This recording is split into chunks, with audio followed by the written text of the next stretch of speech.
Olá! Vai começar mais um episódio do podcast Papo de Veterinária.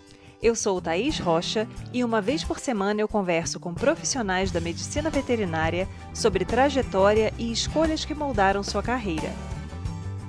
Esse episódio foi transmitido ao vivo no canal youtube.com/papo de veterinária em 4 de setembro de 2023.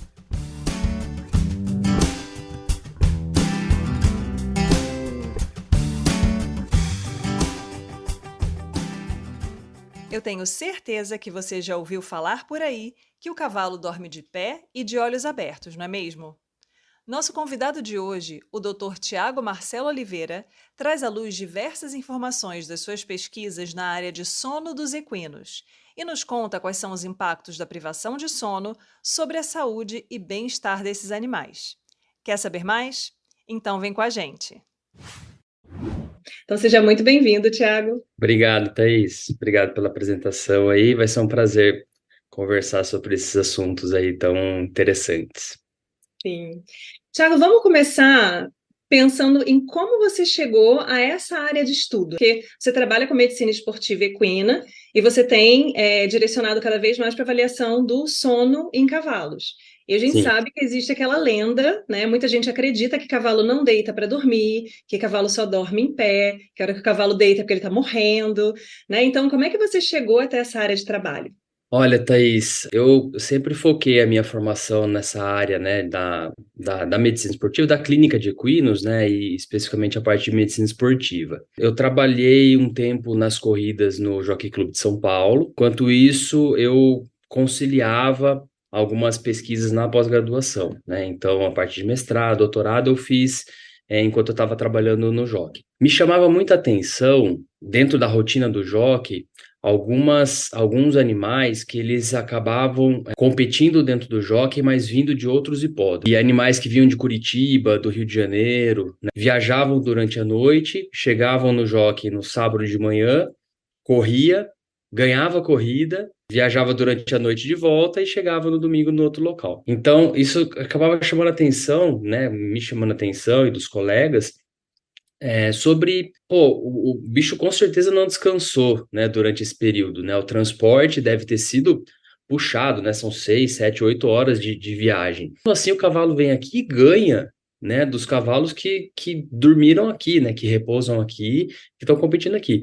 Ou esses cavalos são máquinas, né, excelentes, muito bons, né, ou tem alguma coisa, né, nunca me encaixou muito bem essa história. Depois de um período, né, acho que até estava no Jockey ainda, ocorreram as Olimpíadas do Rio, né, e eu tive a oportunidade de trabalhar como voluntário da parte veterinária, e a gente acabava, né, fui um pouquinho antes, a gente acabava recebendo os animais que vinham, sei lá, da Nova Zelândia, né, do Japão, da Coreia, e a gente via que eles chegavam extremamente debilitados, né, da viagem. E aí surgiu essa dúvida em relação a fuso horário, né, em relação a jet lag, alguma coisa para os cavalos também, que aí eles vinham 1, 2 semanas antes da prova, acabavam alguns se adaptando e conseguiam competir normalmente, né? Então, sempre teve essa dúvida, né, essa pulguinha atrás da orelha que ficava chamando a atenção, né, nessa área. Durante quando eu estava lá na Anguera de São Bernardo, né, que eu fiquei bastante tempo, a gente começou, com o interesse de alguns alunos, né, começou a fazer uma pesquisa de iniciação científica, algo mais simples em relação ao padrão de repouso dos animais em baia no pasto, né, nessas duas situações. E a gente começou a ver, né, uma diferença grande, né? Uma diferença, inclusive estatística grande em relação a esses diferentes manejos, né? No padrão de sono desses animais. E conforme a gente foi pesquisando isso, né? Eu estava acostumado a trabalhar com a parte de fisiologia do exercício, que às vezes uma coisinha pequena ali de resultado, né? De diferença entre os dois grupos testados.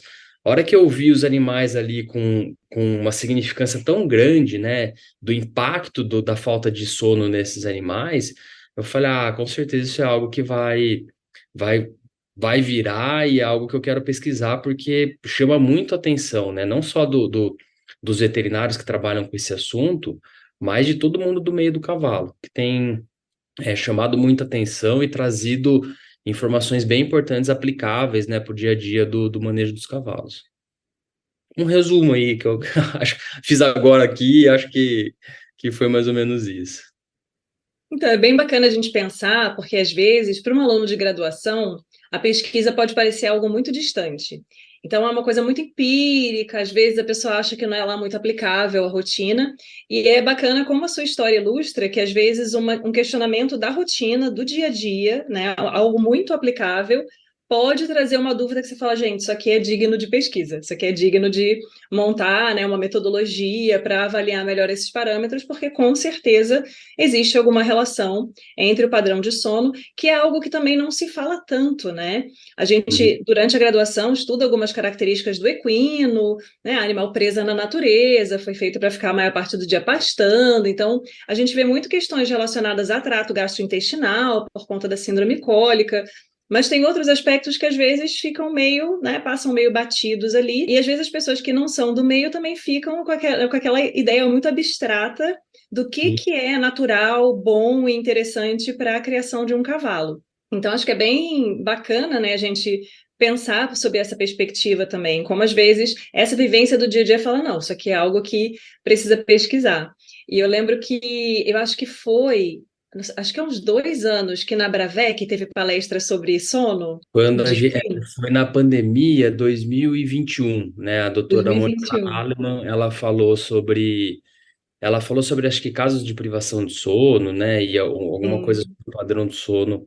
Ela E é uma aí das poucas pessoas no mundo que pesquisam isso. E aí eu assisti essa palestra e falei, nossa, era uma coisa que nunca tinha me chamado a atenção, porque eu acabei, durante a pós-graduação, direcionando mais para ruminante, né, animal de produção, então uma outra pegada.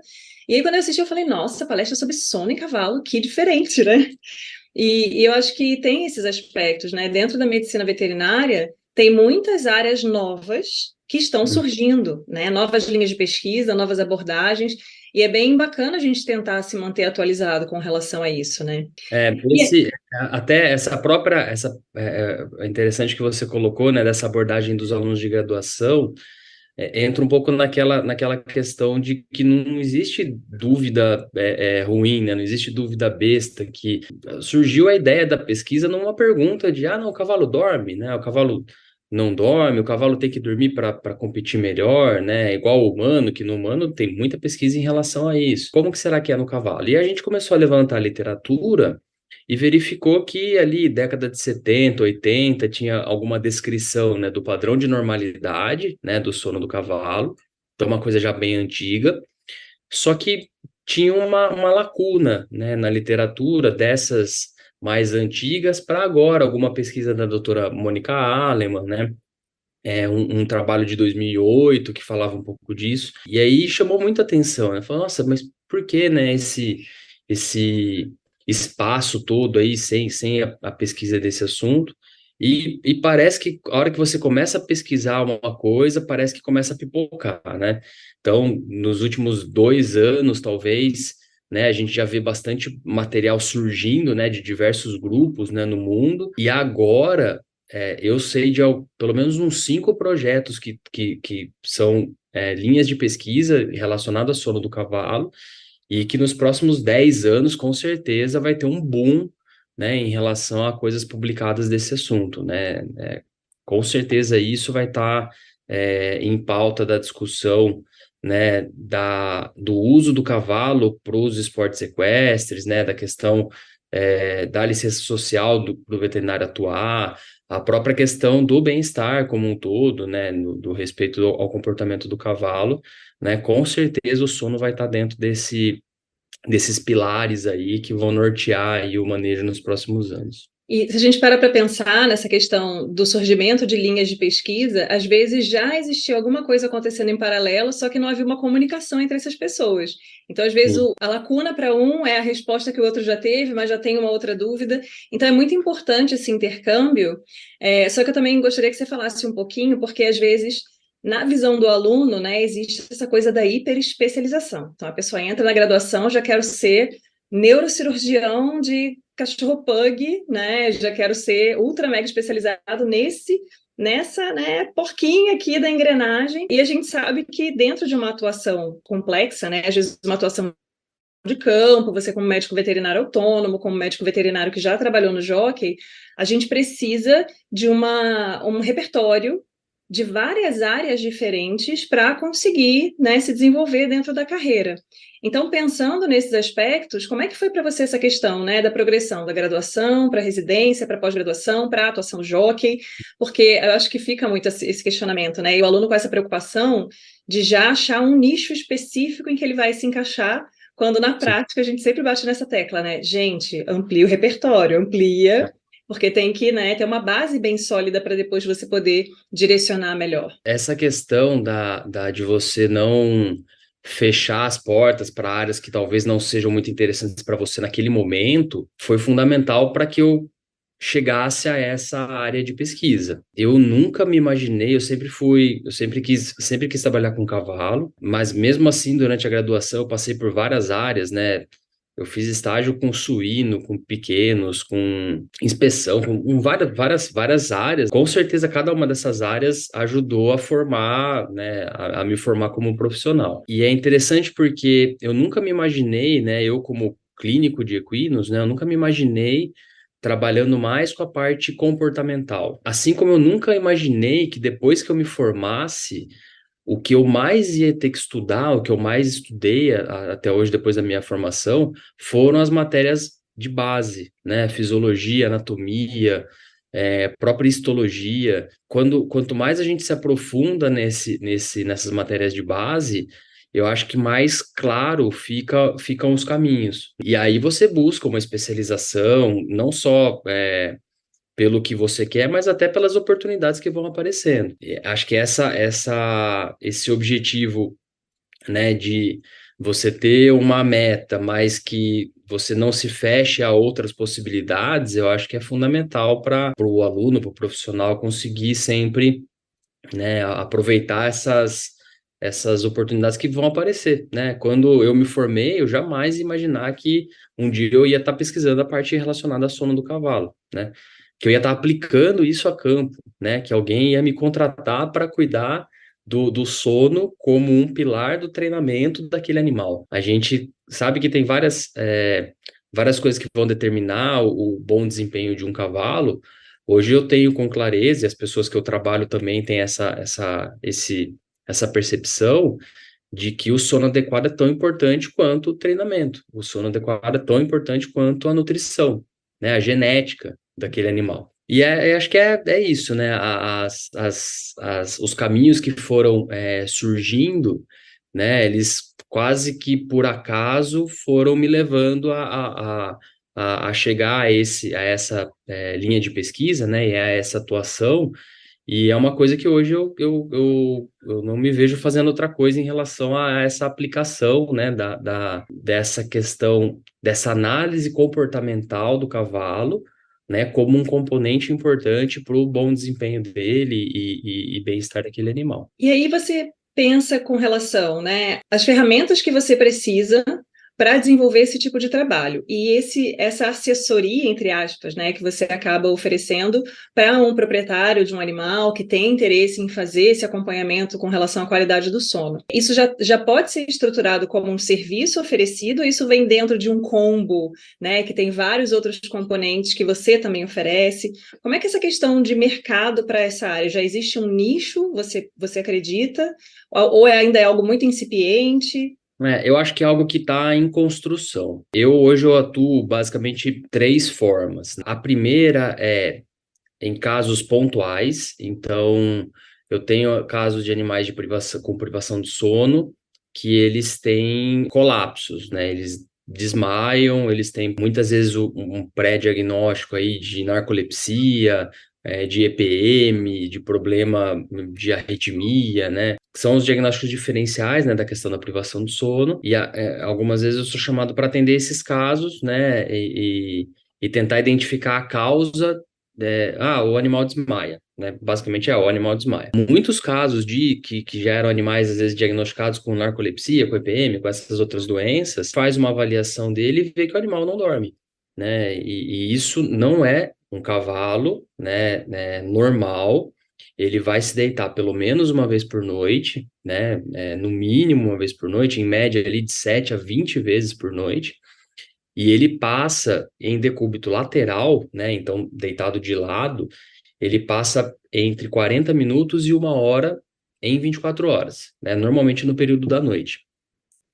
Então, um cavalo, isso é o normal dele. O cavalo, na verdade, ele tem por que se tem essa ideia, né, de que o cavalo não deita, ou de que isso é ruim para o cavalo? Ele acaba tendo uma certa resistência maior a um tempo sem se deitar. Então, um cavalo que não está se sentindo confortável naquele ambiente, seja por um outro animal dominante, né, seja por dor na hora de se deitar, seja por ter, sei lá, um cachorro que ele se sente ameaçado, ele é uma presa, né? Então, qualquer situação que ele se sinta ameaçado, ele pode passar ali 1, 2, 3, 4 dias sem se deitar, sem maiores prejuízos, né? Existe um prejuízo, né, cognitivo, motor, mas esse período pode passar despercebido do proprietário ou do tratador. Porém, se isso se estende, se ele continua, inseguro, né, por 10 dias, 20 dias, 30 dias, ele começa a ter algumas outras manifestações clínicas, né? Então, a sonolência excessiva durante o dia, aumenta demais a irritabilidade, né? Um animal que ele fica agressivo, ele começa a querer morder em momentos que ele não fazia isso, queda de desempenho, e ele pode começar a aparecer com as feridas, né? As feridas, elas vão ocorrer principalmente na face dorsal do boleto, e elas ocorrem quando o animal, ele tá lá no período mais calmo da noite e ele apaga, né? A hora que ele apaga, ele acaba chocando o boleto com o chão, né, no chão, ao solo, né, e acaba fazendo uma ferida. E aí, no outro dia, só vai aparecer a ferida ali como única manifestação. Resumidamente, algumas vezes eu sou chamado para atendimento especificamente desses animais, né, para fazer o diagnóstico e a reversão dessa condição. Eu também posso fazer a avaliação do padrão de normalidade do animal, né? Então, o proprietário tem um cavalo lá que ele quer saber se o animal dele repousa adequadamente, né? E se isso, às vezes por algum motivo, às vezes tem alguma queixa, né? Alguma coisa, mas pode ser único e exclusivamente para saber se ele está sob um manejo adequado. E aí a gente faz essa avaliação. E a terceira condição, animais atletas, né? Que vão para a prova, então animais que vão trocam de ambiente para competir, que a gente põe, né, uma adaptação do manejo para que essa troca de ambiente seja o menos impactante possível. Então a gente vê que normalmente quando a gente troca o animal de um ambiente para uma prova, em média ele cai 90% do tempo de repouso dele. É muito impactante, principalmente nos primeiros 2, 3 dias. Então existem estratégias, né, e manobras que você pode fazer para minimizar essa mudança de ambiente e fazer com que o animal consiga repousar o mais rápido possível no ambiente de prova para conseguir correr descansado, né? Para que esse impacto dessa privação de sono transitória seja o menor possível em relação ao desempenho dele. Então, basicamente, eu tenho tido essa experiência com essas três condições, né? Animal privado de sono, né? Animais que você quer avaliar para ver se ele está tendo algum tipo de manejo adequado, manejo desde tamanho de baia até tipo de cama, né?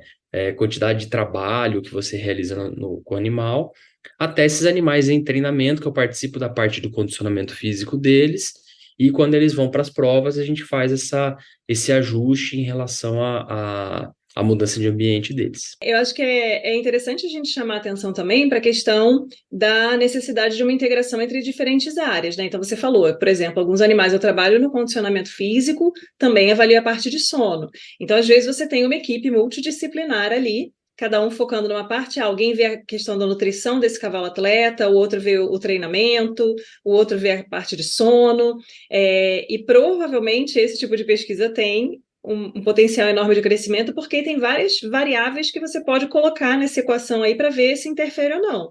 Então, Sim. idade do animal, tipo de atividade física que ele faz, quanto tempo de treinamento, a característica do ambiente.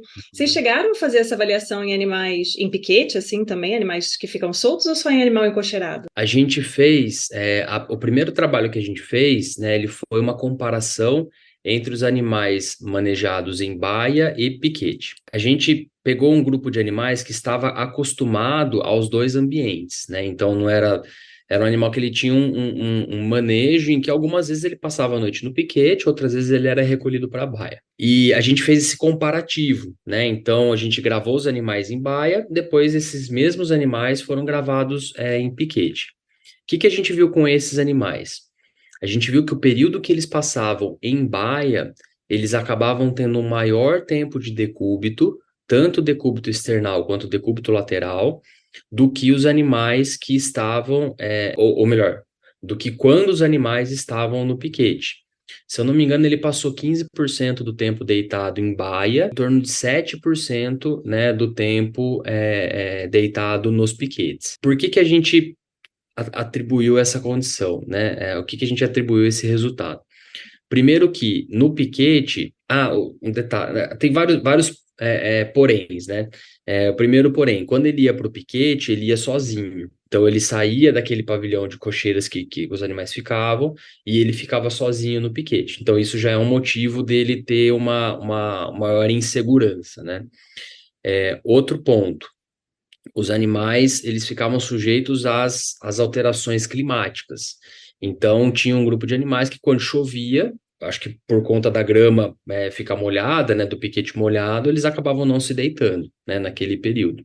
Né, a hora que secava o pasto, aí ele começava a se deitar. Na baia, tinha uma característica muito interessante que os animais eles se deitavam, era uma cocheira que a baia, porta de entrada da baia, né, ficava de frente e atrás era fechado, né, a lateral era fechada. Então, os animais, mais de 90% das vezes, eles se deitavam com a cabeça virada para a porta da baia. Talvez numa tentativa de manter essa vigília, né? Por mais que ele tivesse deitado, ele estava. Se viesse alguma ameaça para ele, essa ameaça ela viria da entrada da baia, né? Então ele se mantinha sempre olhando para a porta da baia. Já no piquete ele não tinha essa opção, né? Porque era um piquete aberto. Se ele fosse abordado ali, se tivesse algum tipo de ameaça, ele poderia vir de qualquer lado, né? Então, possivelmente esses foram os fatores que influenciaram no nosso experimento nessa comparação. Então, os cavalos eles acabavam dormindo mais em baia, né, do que no piquete. Me surpreendeu um pouco, né? Tinha um experimento também da década de 70, né, que dava uma ideia mais ou menos sobre isso, mas ele não dava muito detalhe. E me surpreendeu um pouco porque eu imaginei que o cavalo ele fosse ficar mais à vontade no piquete, mais próximo do ambiente natural dele, né, e que ele teria um repouso maior dentro do piquete. Mas foi o inverso, né? Talvez aquele grupo de animais se sentisse mais confortável dentro da baia do que no próprio piquete. Por que todos esses poréns, né? Porque eu não quero dizer que é melhor manter um animal em baia do que em piquete, para que ele repouse mais. Aquele grupo de animais, nesse comparativo, eles se sentiam mais à vontade dentro da baia, mas pode ser que animais criados em piquete, já adaptados àquela determinada condição, às vezes com outros animais, né, próximos, ele tenha um repouso adequado, né, e isso sirva como uma possibilidade de manejo para eles. Sempre são muitas variáveis a considerar, né? A gente sempre tem que levar isso em consideração, porque quando se trabalha com pesquisa, você tem essa interpretação. Nessas condições que o trabalho foi feito, com esses animais, né? Sobre essa metodologia, que o resultado foi esse. Mas pode ser que tudo mude, né? Se você mexer em algum desses fatores aqui. E vou te falar, essa foi a maior dificuldade minha com o Instagram, porque o Instagram é muito ali, né? Pá, você dá a informação e você não tem tempo para dar tantos poréns, né? Quando eu comecei a mexer com alguns vídeos, eu comecei a postar, os vídeos davam 8, 10 minutos, aí eu falei, puta, não tá ficando legal.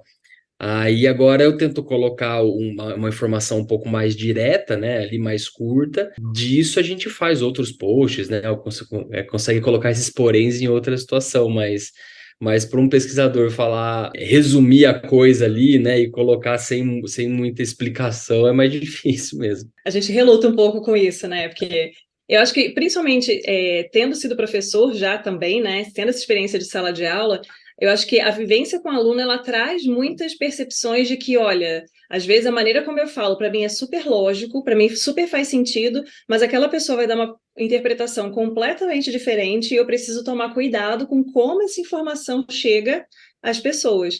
E na rede social a gente não tem controle sobre É, quem, né, acessa essa informação. Então, ao mesmo tempo que é uma ferramenta interessante para propagar o trabalho, para divulgar esse tipo de abordagem, que é relativamente nova, né?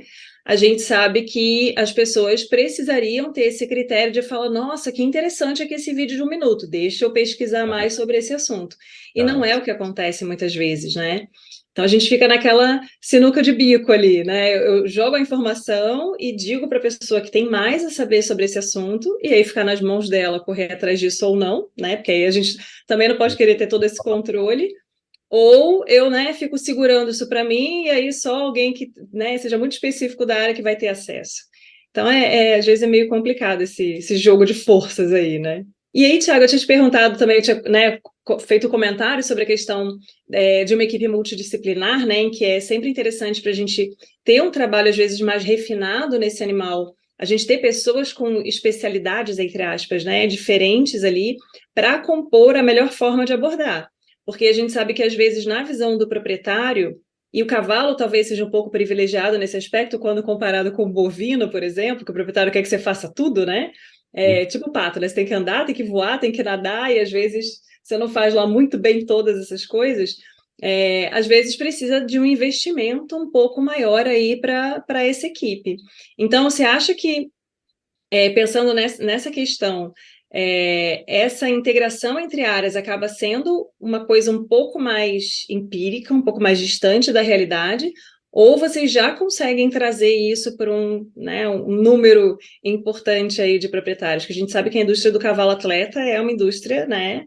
O dinheiro rola, agora se vai sair do bolso do proprietário para ir para o bolso do veterinário, já são outros 500. A gente, dentro da fisiologia do exercício, né, como um todo, a gente acaba extrapolando muito, usando muito como base a medicina. O estudo da fisiologia do exercício na medicina, ele está em torno de 20 a 30 anos à frente da medicina equina. Nem tudo a gente consegue extrapolar, né? O cavalo, ele é um atleta, se ele fosse um humano, ele seria um super atleta, né? Um atleta completamente superior a todos que estão competindo hoje, né?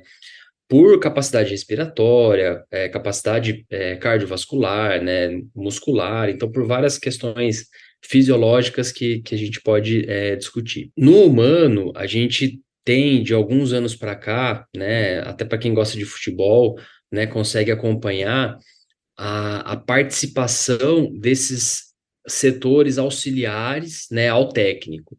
Então, hoje, quem determina se um jogador de futebol vai jogar ou não naquele final de semana, muitas vezes não é o técnico, muitas vezes é o fisiologista, é o médico que vai indicar, ó, esse atleta ele tem uma dosagem sérica aqui, por exemplo, de CK, né, mais elevada, e se ele jogar esse final de semana, a chance dele se machucar é grande, né? Então a comissão técnica já, opa, freia esse cara aí, deixa esse cara se recuperar para jogar na sequência. Então, analista de desempenho, fisiologista, médico, nutricionista, psicólogo, né? Então, são várias áreas que estão dentro de um monitoramento de um único atleta dentro de um time de futebol, por exemplo. Eu vejo isso como o futuro. Isso é, com certeza, ah, a direção pela qual nós estamos caminhando dentro da medicina esportiva equina como um todo. Porém, nós estamos 20 a 30 anos atrás. Então, acho que é um processo que ele está evoluindo, mas que ele ainda está em construção, ele ainda está sendo forjado para que o veterinário ele encontre a sua função dentro desse processo, né, que é a criação de um cavalo campeão. Na medicina veterinária, a gente tem, talvez hoje, menos personagens, né, ou menos funções dentro dessa equipe multidisciplinar, né? Então a gente tem, assim, como um todo, né? Tem o veterinário, tem o treinador, tem o dono do cavalo, né? E algumas vezes o cavaleiro não é algum desses três personagens, né? Muito se ficou dividido para o veterinário cuidar da parte da saúde do animal, né? Desde a parte nutricional, né, até a parte de lesão, prevenção de lesão, o treinador para treinar e o cavaleiro para montar. Hoje eu vejo, né, algumas subdivisões, né, a possibilidade de algumas subdivisões. Então eu trabalho com treinador, né, eu trabalho com alguns animais de apartação que a parte técnica do trabalho, né, quem faz é o treinador, né? Ele está trabalhando o animal, então ele que vai determinar ali se ele deve flexionar mais, se ele deve flexionar menos. Agora, esses animais eles estão com um polar, né, com um frequencímetro, e isso vai gerar para mim uma curva de frequência cardíaca que eu vou saber a intensidade do trabalho daquele animal. Sabendo a intensidade do trabalho daquele animal, eu vou chegar para o treinador, para a pessoa que monta e vou falar, ó, ele trabalhou 3 dias seguidos aqui com uma intensidade alta. Talvez seja interessante a gente intercalar esses trabalhos fortes com outras atividades, né? Esse período que ele trabalhou com intensidade mais alta, ele teve dificuldade no repouso, então ele dormiu pior nesse período, ou não, ou dormiu mais nesse período, né?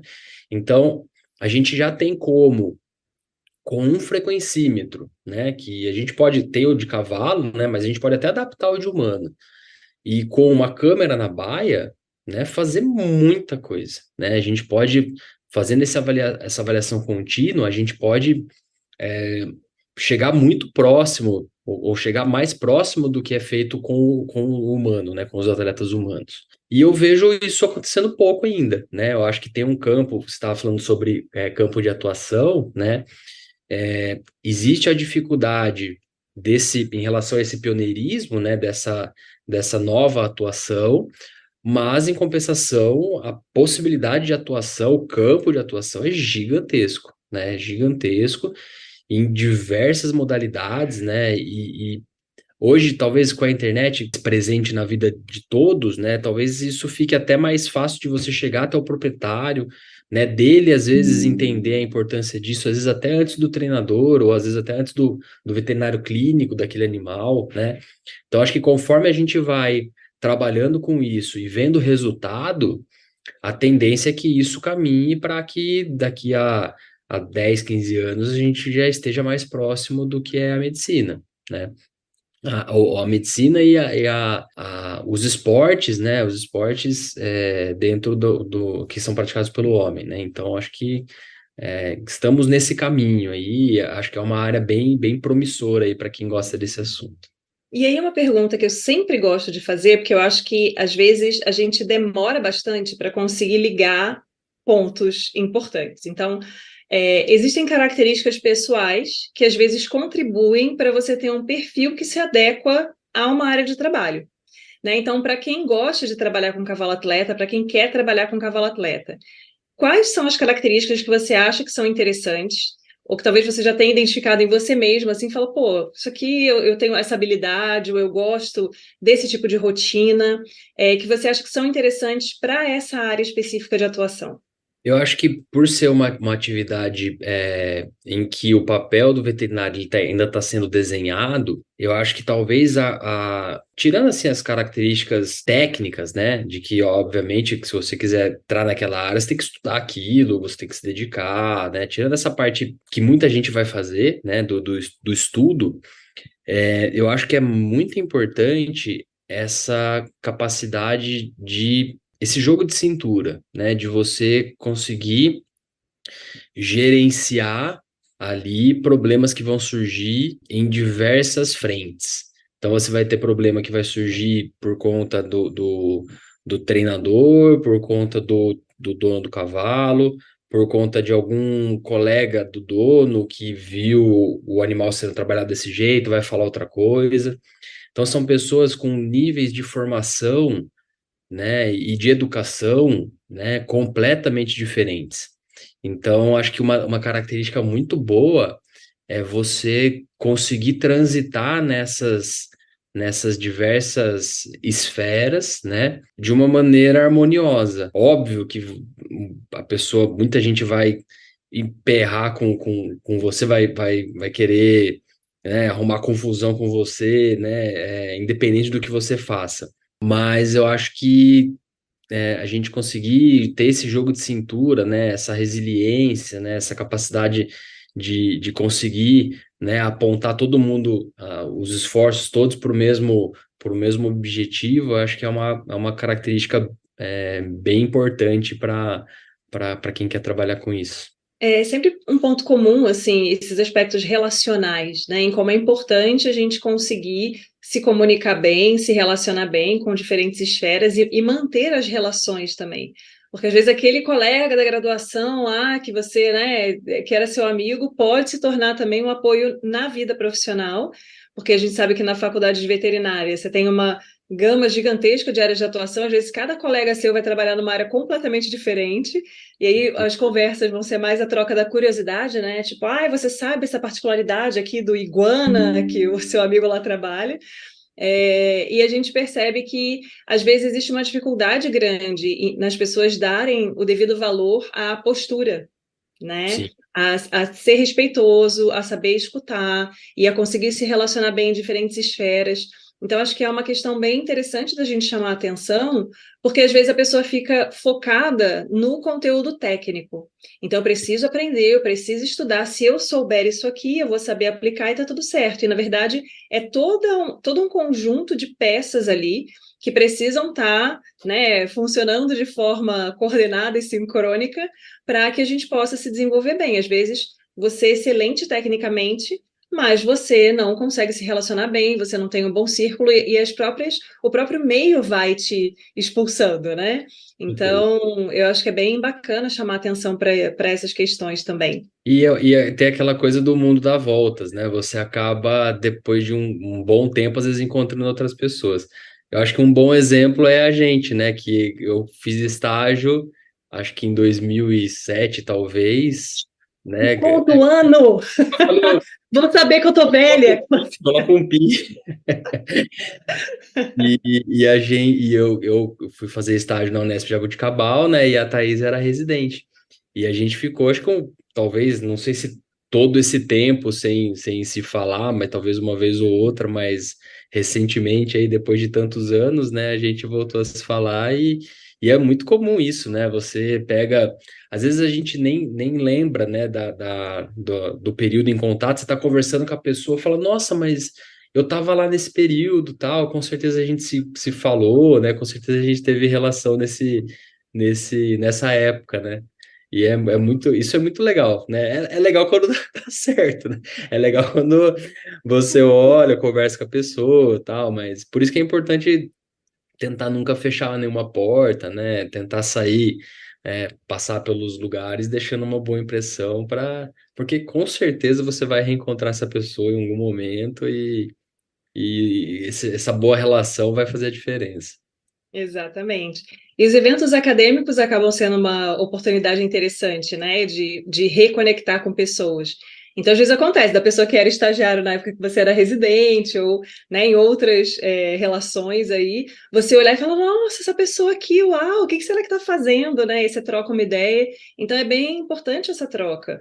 E aí, às vezes, a pessoa fica, né, com aquela limitação, né, de relação, tipo, isso aqui não sei, não quero, não vou com a cara dessa pessoa, às vezes nem conhece direito, nem sabe bem, né, que volta que o mundo vai dar. Não é para ser falso, não é para, né, dizer que ama todo mundo, mas é importante isso que você falou, né, a gente manter as portas abertas, então, a gente causar boas impressões nos lugares onde a gente vai, né, para quando a gente voltar a gente ser bem recebido, e as pessoas lembrarem de forma boa da gente. Nossa, que saudade da época que você estava aqui. É a melhor frase para se escutar, Com certeza. né? Muito melhor do que aquela coisa tipo, nossa, essa pessoa, Deus o livre, né? Foi tarde.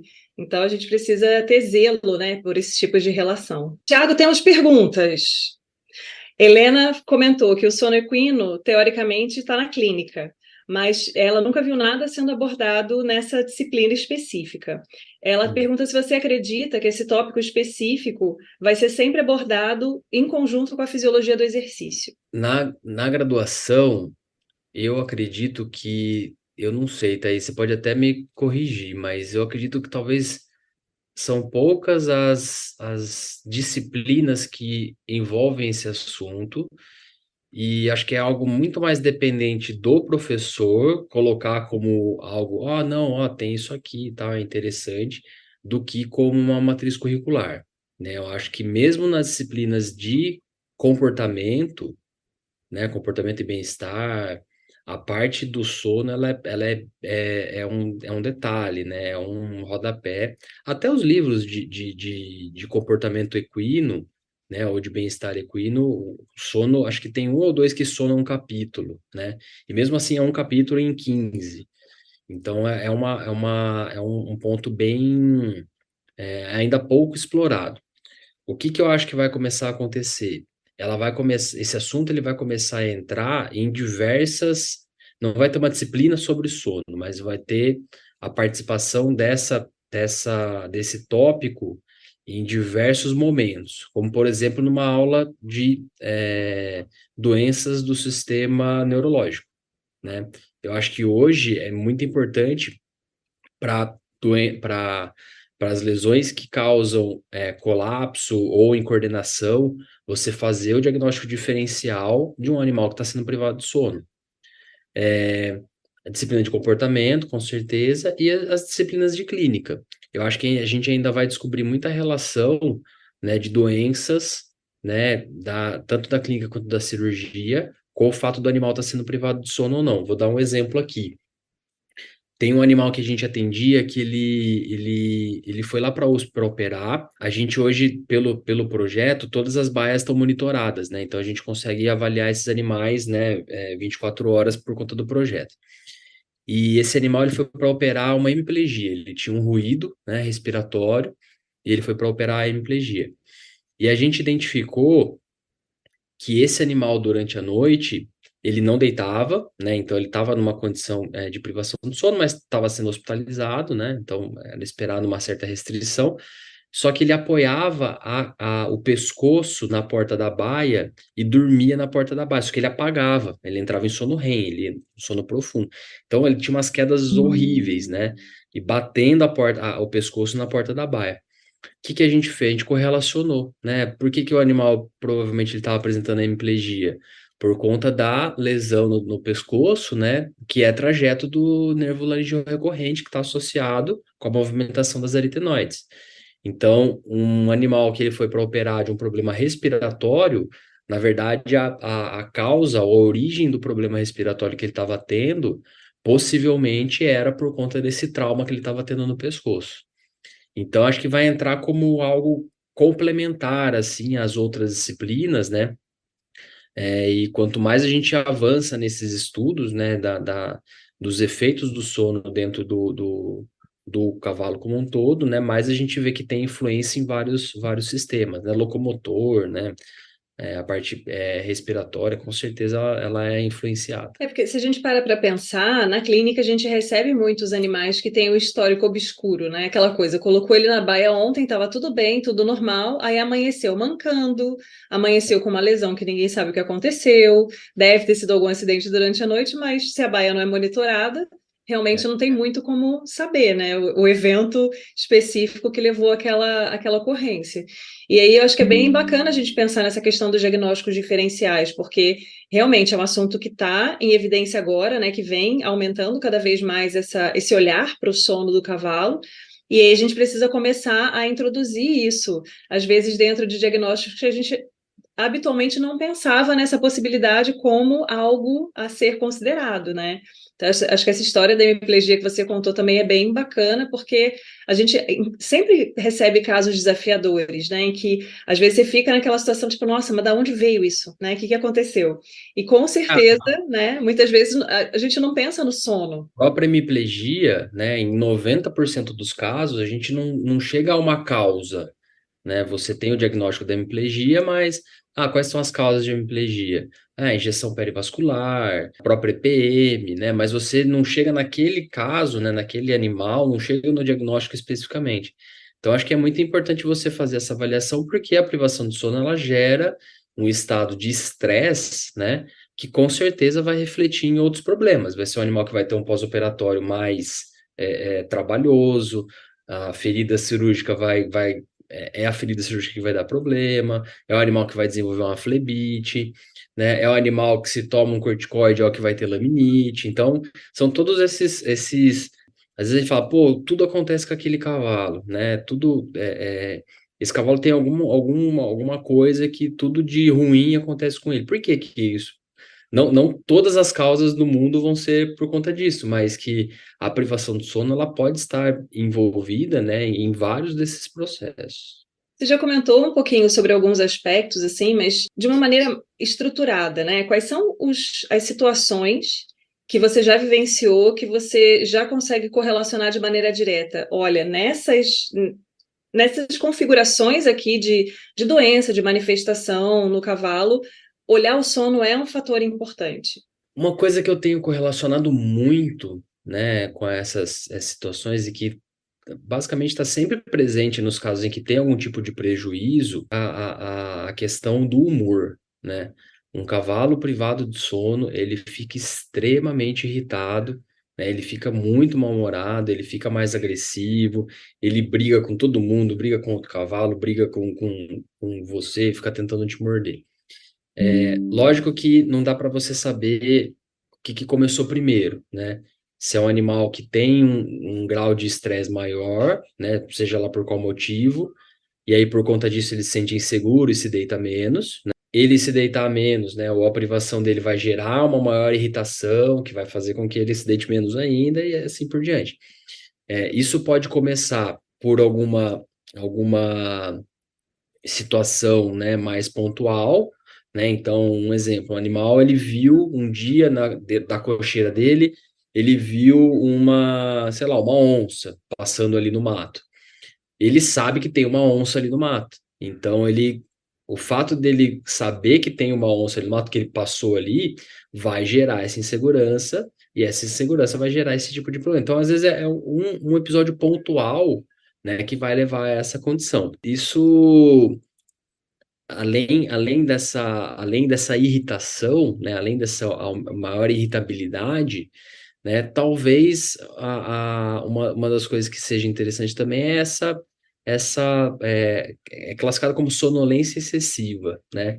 É um animal que durante o dia você pode presenciar alguns colapsos, né, alguns mini colapsos, algumas quedas, mas é um animal que passa o dia inteiro que parece que ele está cansado, né? Parece que ele está é bem a gente. Parece que não dormiu bem à noite, né? A gente fica mal-humorado, a gente fica irritado e a gente fica meio letárgico, né? Meio apático. Isso pode não ser uma característica pessoal daquele animal, né? Pode não ser uma característica individual daquele animal. Pode ser porque enquanto ele está com você, ele está nessa condição. Então, situações basicamente, queda de desempenho, né? O desempenho não como esperado, porque o sono ele é uma fase muito importante do processo de aprendizagem, né? A consolidação de memória, né? Todo o processo de aprendizagem ele é feito nessa fase de sono mais profundo. Se ele não passa por esse período, ele vai ter um déficit cognitivo, né? Decorrente disso. Então, muitas vezes é o cavalo burro. Esse cavalo não aprende o movimento, esse cavalo ele tem dificuldade, ele é mais lento, né? E pode ser que ele tenha essa dificuldade, porque quando a gente tá com sono, nada entra na cabeça, né? E no cavalo a mesma coisa. Ficar atento a essas alterações, ou essas condições que a gente atribuiria a uma questão de comportamento daquele indivíduo, mas que pode ser que tenha um fundo, né, de restrição de repouso importante, né? Tem cavalos que passam um, dois, três. A gente tem um cavalo que a gente acompanha que está há 3 ou 4 anos já numa condição de privação que a gente não consegue reverter, né? É algo que ficou tão crônico que a gente não consegue reverter. Então, ele sobrevive, né? Ele vai viver. Ele não vai morrer por conta da privação. Ele vai predispor a outros problemas que podem matá-lo, mas ele não morre por conta da privação. Ele tem, de tempos em tempos, ele tem tipo um reset, né? Ele tem um sono forçado, até parece uma convulsão. É chamado de distúrbio do sono REM. E aí ele, quando ele tem esse reset, ele acaba aguentando um tempo maior em repouso, né? Depois desse período.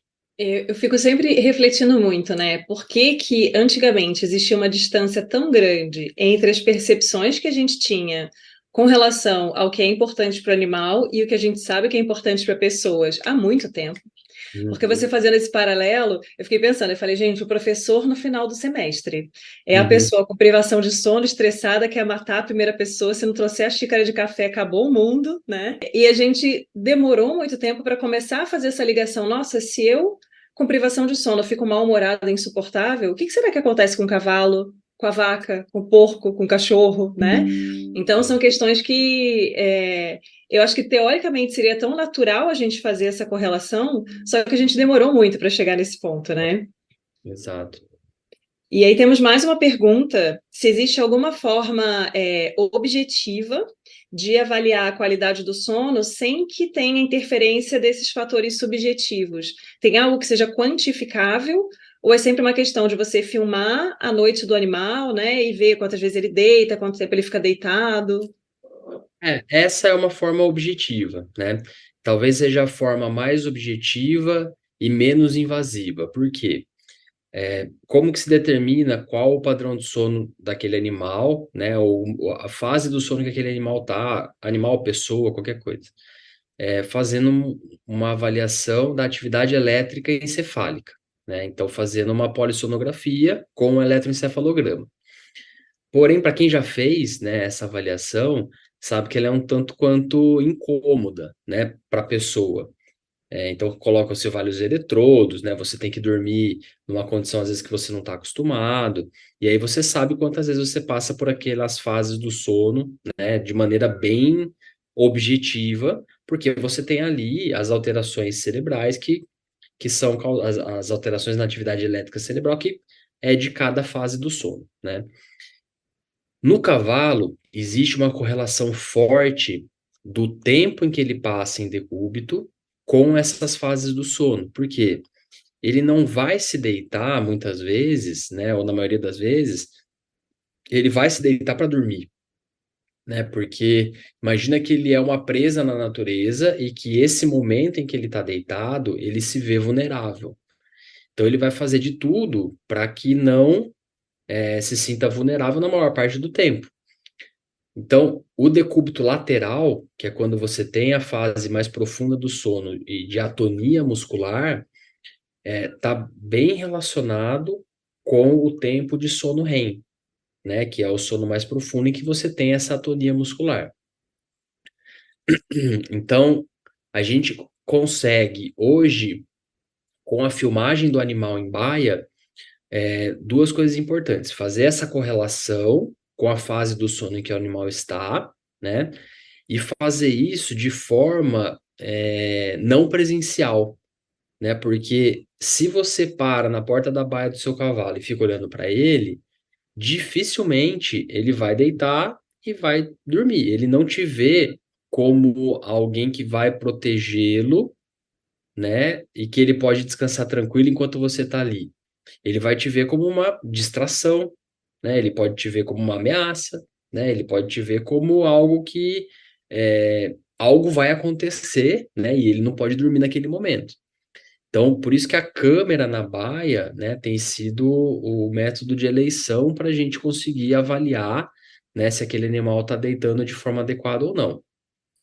E se o animal não deita, ele não atinge o sono mais profundo, né? Essa era uma informação importante e que precisa ser propagada, né? O cavalo ele precisa se deitar, é, é, todas as noites para que ele tenha um repouso adequado, e isso acaba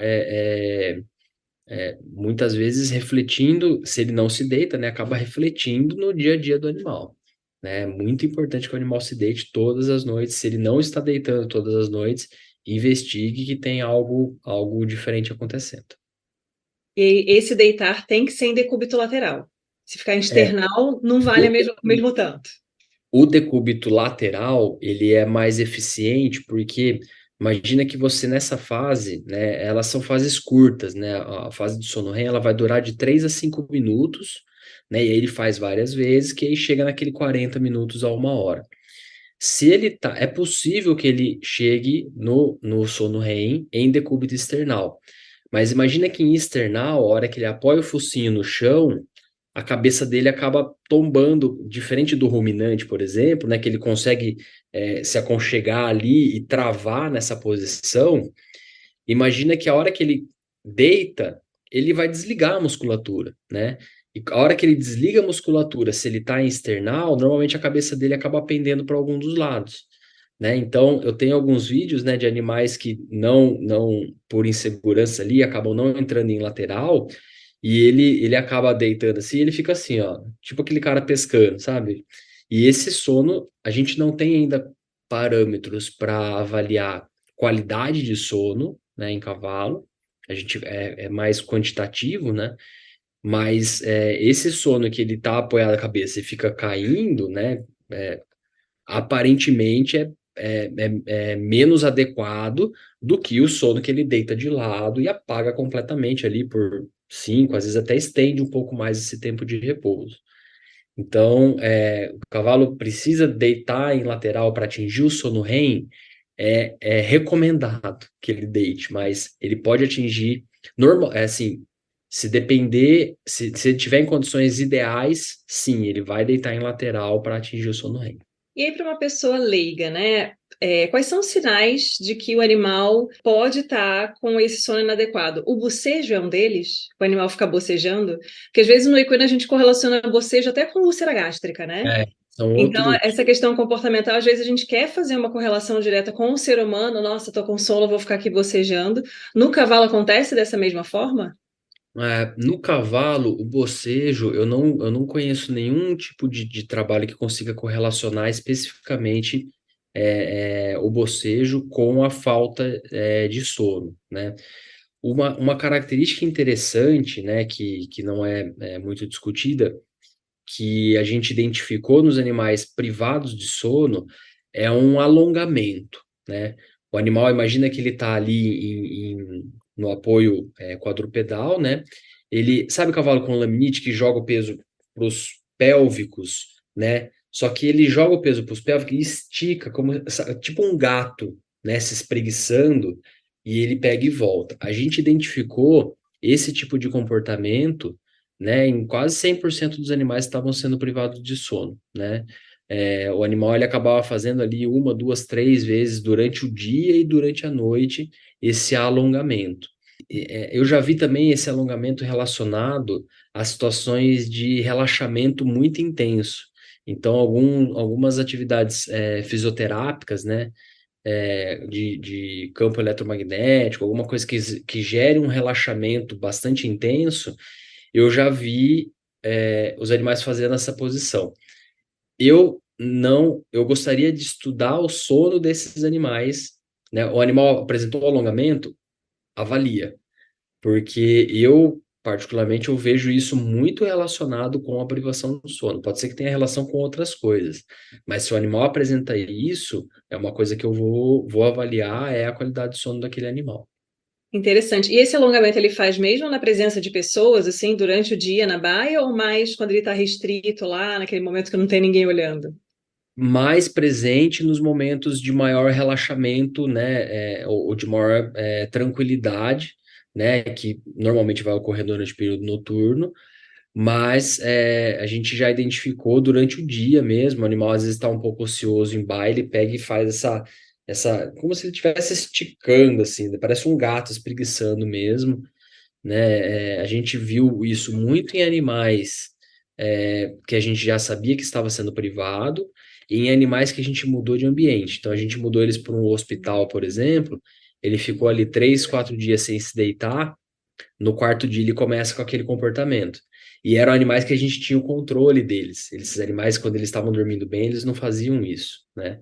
Então, pode estar relacionado a outras coisas, mas esse alongamento a gente acabou, né, identificando, nesses animais. As situações de hospitalização devem ser bem desafiadoras, né, para o sono do cavalo, porque já é um ambiente diferente, com muito estresse, muita manipulação, né? Às vezes o animal já está com dor, já está doente por alguma outra condição, então deve ser bem complicado, né, conseguir, às vezes, pensar em introduzir medidas ali para minimizar esse impacto, né? No humano, existe muito estudo, né, do impacto dessa privação, né, na recuperação do paciente. Então, se você for internado hoje por algum motivo, né, você pode perceber que durante o período da noite, hoje eles deixam tudo apagado, eles priorizam a aplicação, né, de medicações, né, que podem ser manejadas durante o período do dia, né? Alguns hospitais trabalham com suplementação de melatonina, né? Alguns hospitais trabalham com estratégias para fazer com que aquele paciente descanse e correlacionam com menor tempo até a alta, né? Então, uma alta mais precoce nos animais que têm essa condição. No cavalo, a gente tem a gente tem um trabalho lá da USP mostrando que ele apenas consegue repousar de maneira adequada a partir do quarto dia de internação, e só que a gente ainda não tem essa relação da complicação com a privação de sono, mas estamos levantando esses dados, mas a gente ainda não consegue. Existe uma relação entre animais que são internados apresentam mais complicações do que animais que são encaminhados para fazer um pós-operatório em casa que tem condição, né? É óbvio que precisa de uma estrutura para se fazer um pós-operatório em casa. Mas a quantidade de flebites é menor, né? A quantidade de casos de hipertermia, né? Síndrome cólica, ela acaba sendo menor quando o animal já retorna mais rapidamente para o seu ambiente natural, né? Um dos motivos a gente acredita que é porque ele passa a repousar de forma mais adequada, né? Mais rapidamente. A gente, né? A gente sente tanta. É tão ruim quando a gente fica um tempo no hospital, né? Tudo é ruim, né? A A alimentação, comida é ruim. comida ruim, né? Você perde um pouco noção do que é dia, do que é noite. Então, a gente sabendo que a gente não tá bem, imagina o cavalo que às vezes não tem ideia de por que que tá lá, né? E, Tiago, eu fiquei um pouco curiosa com relação a quais são as medidas que vocês podem tentar implementar para melhorar essa qualidade de sono no animal, né? Porque a gente sabe que não adianta só identificar o problema, a gente tem que apresentar uma solução também. Então, você pode dar alguns exemplos para a gente? Muitas vezes a gente busca essas estratégias baseadas num diagnóstico, né? Então, é comum a gente ver situações em que um manejo, não seria um manejo inadequado, mas um manejo não pensado para o repouso do cavalo tem impacto nisso, né? Então, é, só dois exemplos rápidos, né? Manejo de luz. Muitos locais deixam a luz acesa por conta de receio com outros animais, né? Morcego, né? Sei lá, qualquer tipo de impacto, né? Que outros animais possam causar ali.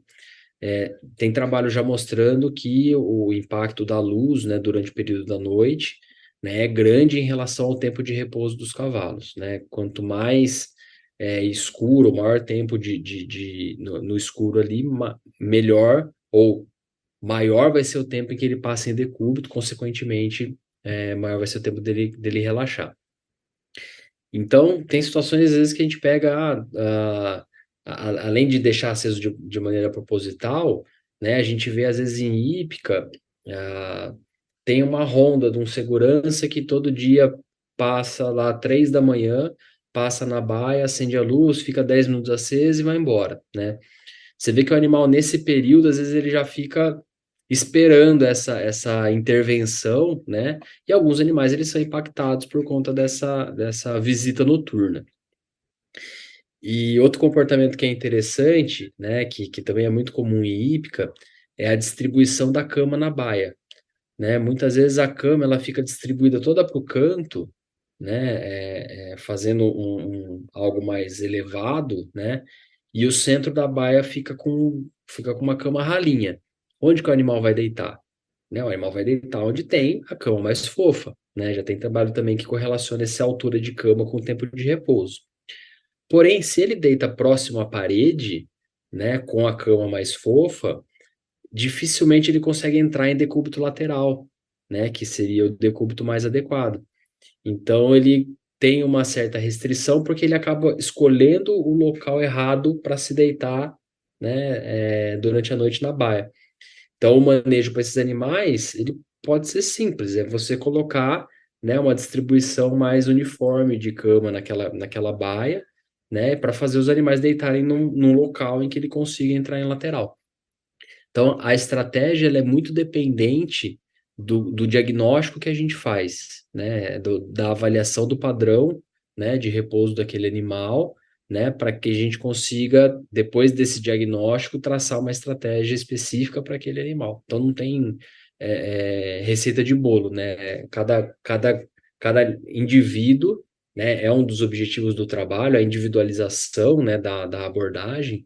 Então, cada indivíduo vai responder, né, de uma maneira diferente aquele tipo de avaliação. Tiago, você gostaria de deixar alguma mensagem final para as pessoas que têm interesse nessa área, que veem isso como uma área potencial de atuação?